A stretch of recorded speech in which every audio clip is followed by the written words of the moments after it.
Hi everyone, I hope you're okay and I hope that the videos we keep uploading are helping you out. On this video, I'll be tackling the second question from the media examination, which was written in the province of Gauteng in the year of 2024. Please do expect a total number of 8 videos since the question paper had 8 questions in total. And please guys, do take this seriously. I strongly believe that knowing how to tackle exam questions will give you an edge whenever you write your media exam, your preliminary exam, and most importantly, your final examination. So please do share the video to your peers so that they may have the same edge as you. And please guys, do help us grow the channel by just subscribing. Okay, we are told that A to H in the table below represents 8 organic compounds. Okay, if guys are given a table like this, if ever we are given a structural formula, please guys just write the IUPAC name, and if you are given an IUPAC name, you must just draw your structural formula. Are you together? But sometimes you are given a condensed structure. If you are given a condensed structure, please guys do draw your structural formula and then write down the IUPAC name. Okay, over here for A, I am given a structural formula. Are you together? And I can see that this thing is a carboxylic acid because I have a carboxyl group at my terminal carbon. Are you together? So the IUPAC name of this compound, since it has 4 carbons on its parent chain, it's just going to be butanoic acid. Butanoic acid, ne? Okay, and then over here I have 2-methyl butane-2-ol. I'm given an IUPAC name. I must just draw a structural formula. It's an organic compound that has 4 carbons on its parent chain because of that prefix over there, butane. And then on carbon number 2, I have a functional group as well as a side chain on carbon number 2. And this type of an alcohol, guys, is a tertiary alcohol, because the carbon that has the functional group is just bonded to 3 other carbons. Okay, for compound C, we are also given an IUPAC name. So all you have to do is to just draw a structural formula. So our structural formula is just pentane-2-ol. So it will just be like this. Okay, let me write the IUPAC name of butanoic acid at the top. This is butanoic acid because I want to draw now. It's pentane-2-ol. I have 1, 2, 3, 4, 5. At carbon number 2, I have my double bond O. This kind of an organic compound, guys, is called a ketone. Are you together? It has a carbonyl group at carbon number 2. So just draw your hydrogens over there.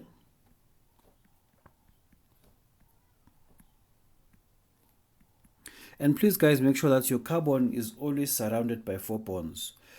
Then compound D, we are given a condensed structure. All you have to do is to draw a structural formula and then write down the IUPAC name.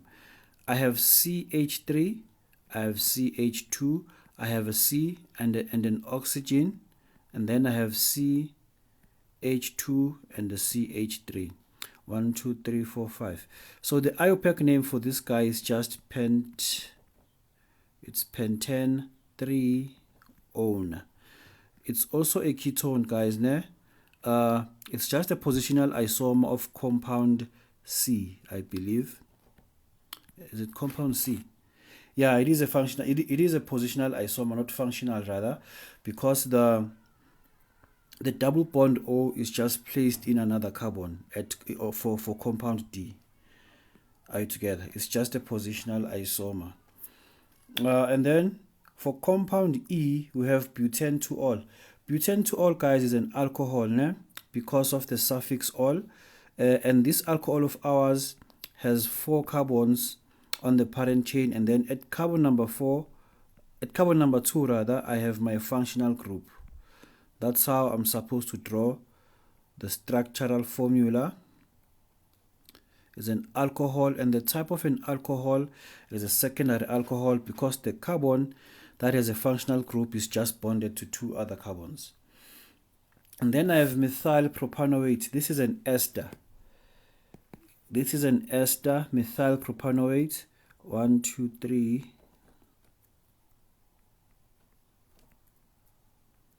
Methyl propanoate. Please note that, guys, this part, the methyl part, comes from an alcohol, and this one comes from a carboxylic acid. So just have to draw my hydrogens as well there. And please make sure your carbon is always surrounded by 4 bonds. This is our methyl propanoate, is an ester. And esters, guys, are usually functional isomers of carboxylic acids. Are you together? So compound F and compound A, please note they are functional isomers.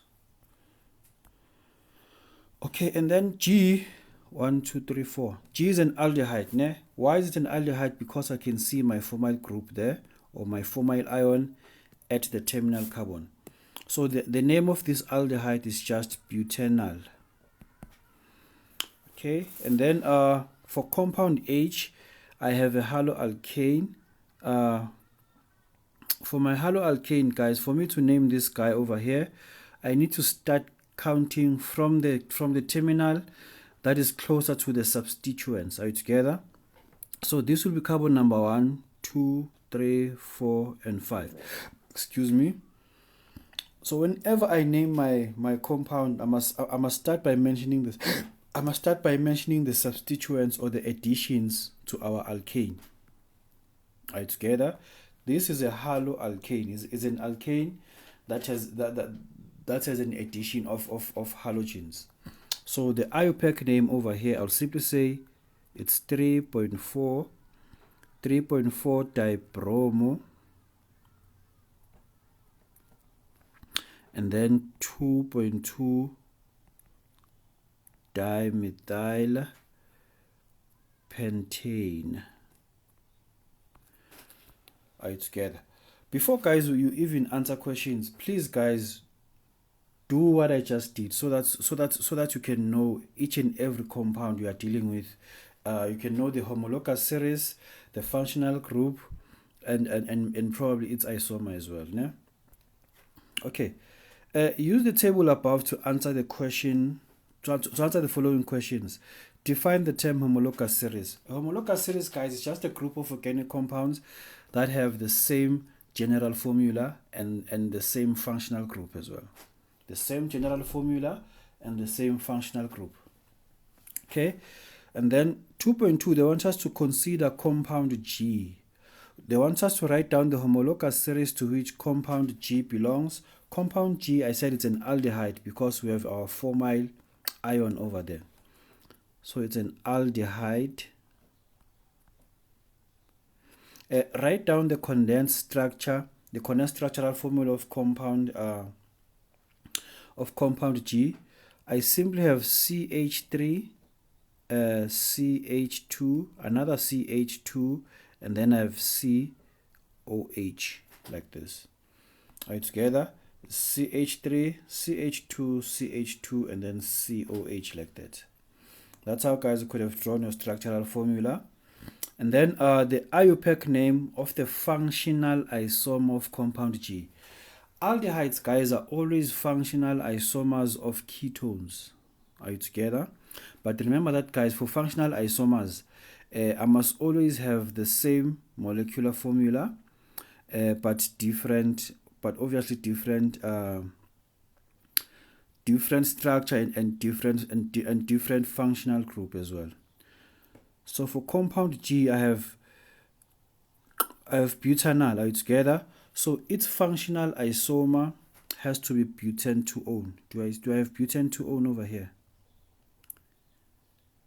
There's no butane 2-one, guys. What's going on with this question? The IUPAC name of the functional isomer of G. Oh, it's not given to us. Well, I was supposed to write it. So the IUPAC name, guys, is just going to be butane 2-one. I thought they said the functional isomer is also there, né? But since it's not there, guys, I know that the functional isomer of an aldehyde is always is always a ketone. Are you together? So the IUPAC name of the functional isomer of butanol is simply butane 2-ol. Now I must write down the IUPAC name of compound H. I said it's 3.4 dibromo and then 2.2 dimethylpentane. 3.4 dibromo. Please note that, guys, between numbers and letters, I always have a hyphen. Ne? It's 3.4 dibromo, and then I have a 2.2 dimethyl. Is it pentane? It's dimethylpentane. Yeah, it is pentane because the parent chain has 5 carbons. They want us to write down the general formula of a homologous series to which compound A belongs.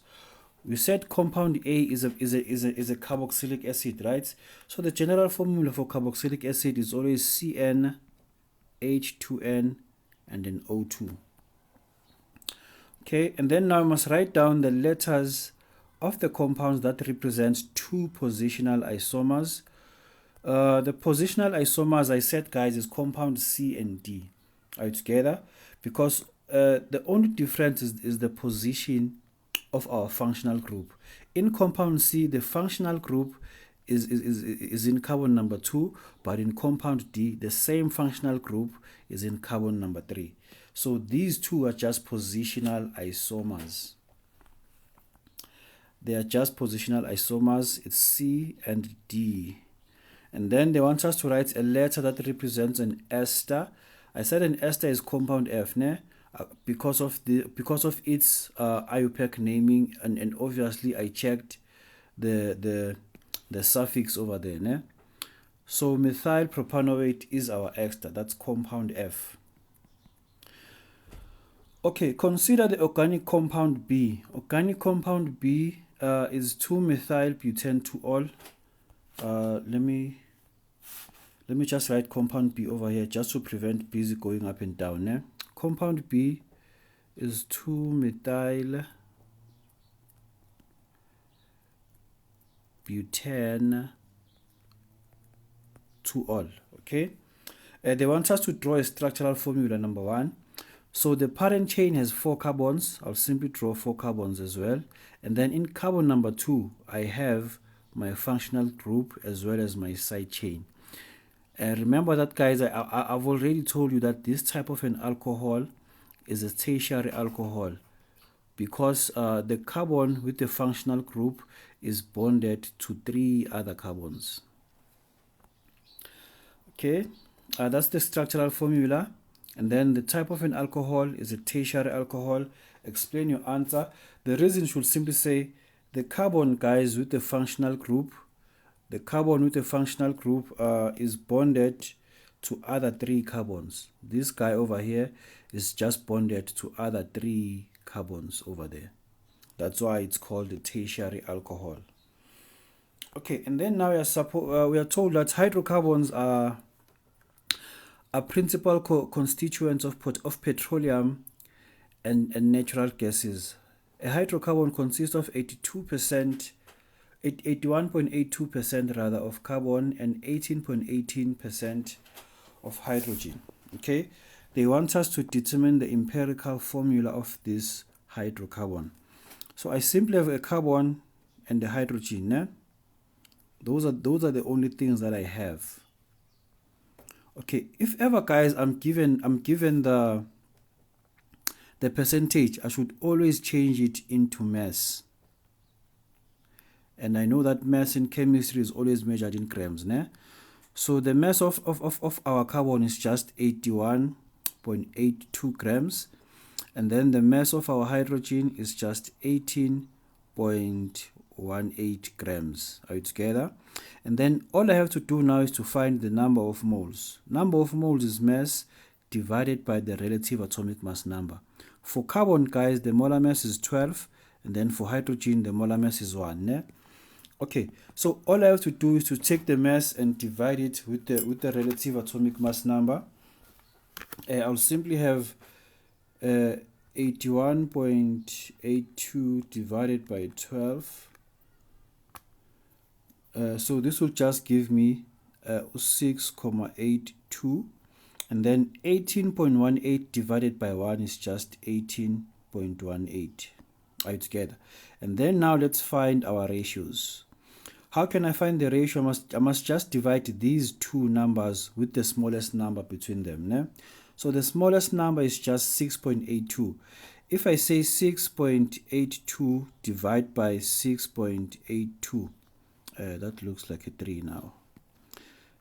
I'll simply get a 1. Ne? And then whenever I say 18.18 divided by 6.82, this will simply give me 18.18 divided by 6.82. This will simply give me 6.67, 2.67 rather. Are you together? But remember that, guys, these numbers are supposed to be the subscripts of my of my two atoms over there, ne?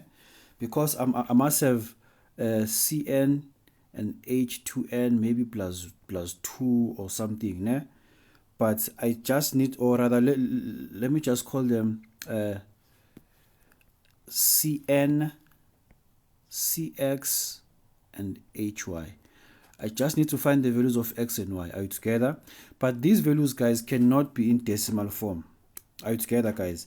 There is a number that, guys, I can multiply with, especially the 2.67, for it to give me a number which is closer to a whole number. If I can multiply that number by 3, I'll simply get a number that will be rounded off to 8. Are you together? But I cannot just multiply this by 3 only. I must multiply the other one by 3 as well. 1 multiplied by 3 will simply be equal to 3. So I now know that my subscripts are C3H8. So I simply have C3H8. This is the empirical formula, and its IUPAC name is just propane. That's how, guys, we should have dealt with the second question over there. So please do stay tuned and wait for more videos. Thank you.